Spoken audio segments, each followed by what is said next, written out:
The Equestria Inquirer is brought to you this week by some nameless Shampoo Factory. One world, born into chaos, ruled by harmony and tossed back into chaos on a weekly basis, needs a hero. But not just any hero. No, this hero must be strong, brave, and able to fix Equestria's problems in less than 22 minutes. Unfortunately, that hero does not exist. Instead, we have Mason Cat and the team of the Equestria Inquirer!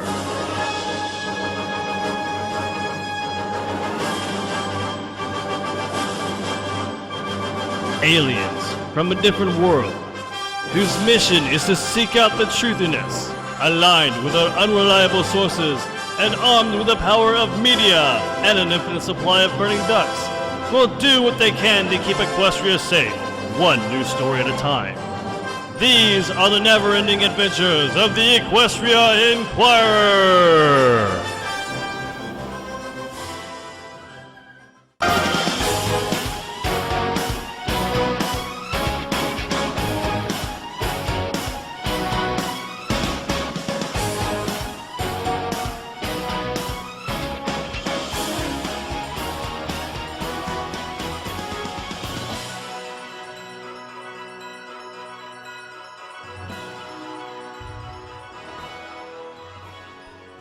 Good evening, Ponyville. Renovations continue at the old castle. A new movie based on the life and times of Humdrum and the Power Ponies is due to be released, and ponies everywhere are disappearing after reading comics from the House of Enchanted Comics. Whatever you do, don't read the fine print. I'm Mason Cat, and this is the Equestria Inquirer.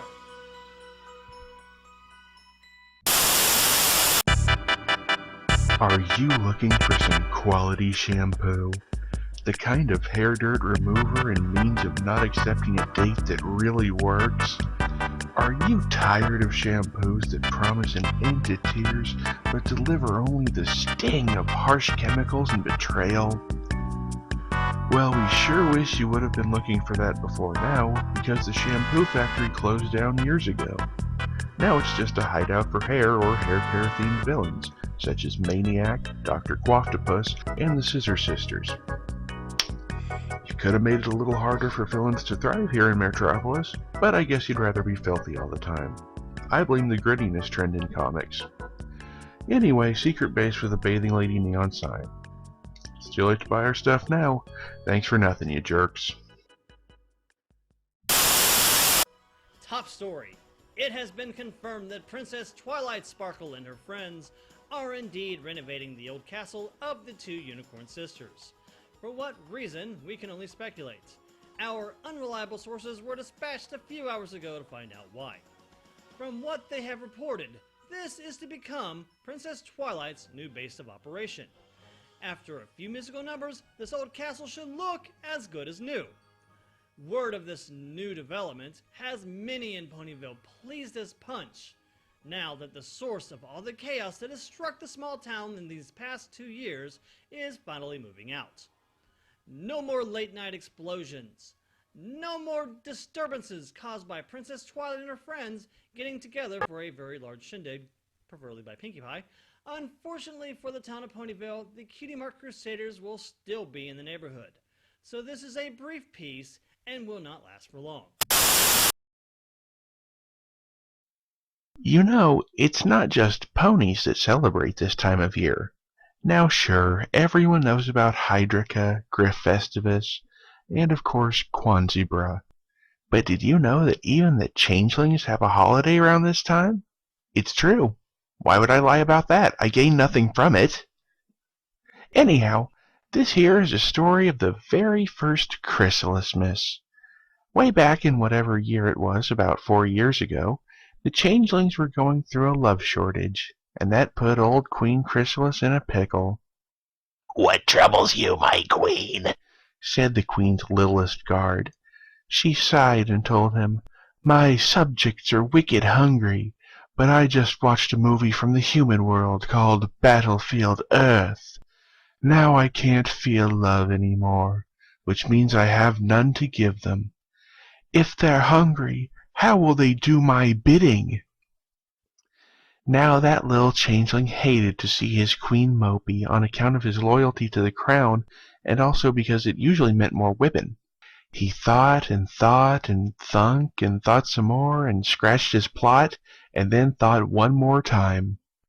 "I know how to make some love," he exclaimed, giving old Chrysalis a start. "A festival. We'll have a big dance and every changeling will find their one true love.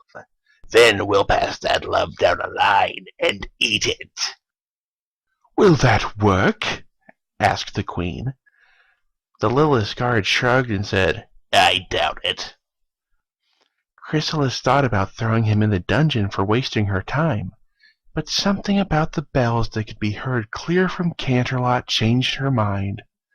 "All right," she said, "we'll do it.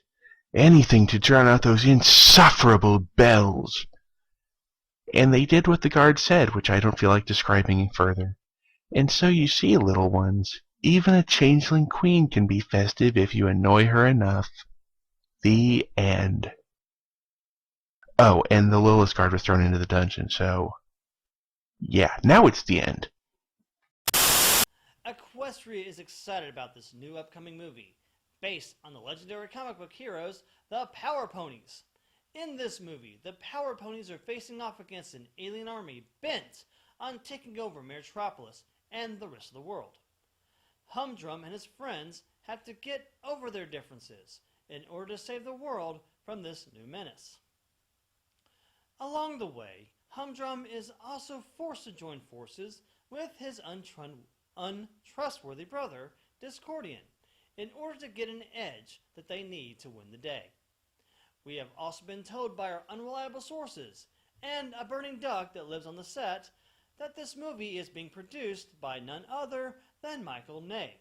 So there should be plenty of explosions and giant mechanical robots to keep the audience wondering, just why did we spend 20 bits per pony to watch something that happens every other Tuesday in Ponyville?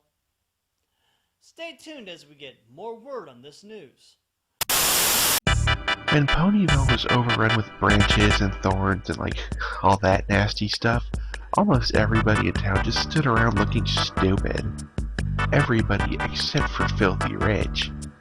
When things looked their darkest, he stood up and did what no pony else would. Order a bunch of weed whackers to sell you jerks at massively inflated prices just to watch you buy them anyway like the stupid little peasants you are. But then those elements of harmony ponies got rid of them all with magic. So now we've got a whole bunch of them just laying around. So, come buy our whackers. Right now. I said now! That's Barnyard Bargains, where the deal is king and the customer is a big old duke. Next time Filthy's daughter wants to write the copy, she can read that garbage herself. When there's trouble, you know who to call. Power Ponies! With their powers, they can see it all. Power Ponies!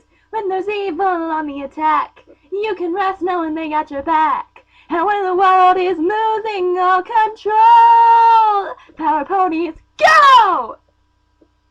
With their superpowers they unite. Power Ponies never met a villain that they liked. Power Ponies!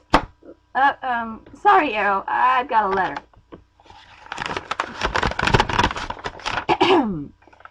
Dear Starlet, sorry it's such short notice, but you have to do the whole segment by yourself? I know you'll do great. Signed, your boss, Hackalot Spark. Oh, no! Please stand by. They're experiencing technical difficulties. Good evening, every pony, and welcome to the EQI Weather Center. I'm Starlit Flame, standing in for Hackalot Spark, and due to my current contract with EQI, I'm only permitted voiceover. So have a picture of me as a power pony. Anyways, in news today, there are reports that ever since the main six returned from Spike's comic book, they've had difficulty adjusting to the fact that they no longer have their superpowers. Of course, this didn't really affect Pinkie Pie, as she's already a veritable Philosecond, and Fluttershy, aka Saddle Rager, is now incredibly scared of getting angry. However, Rainbow Dash, who was given the amazing weather-controlling powers of the superhero Zap, is now having to readjust to controlling weather like a normal Pegasus. This has resulted in weather patterns unseen since Rarity was inadvertently given Rainbow Dash's cutie mark. In Ponyville, there was complete sun, then a sudden tornado, followed by a blizzard. Ponyville residents are being forced indoors due to the unpredictable weather, and many have posted anti-Rainbow Dash posters in their windows. According to our unreliable sources, no pony has any clue when the weather will be somewhat normal again. Meanwhile, if you excuse me, I have an episode of Power Ponies to watch with my brother. Dynamite is in order for this episode. Back to you, my son. We can all get excited about getting engrossed in a new book. But for some strange reason, I feel I've done this story before. Well, anyway. Thank you for watching the Equestria Inquirer. Good night, and goodbye.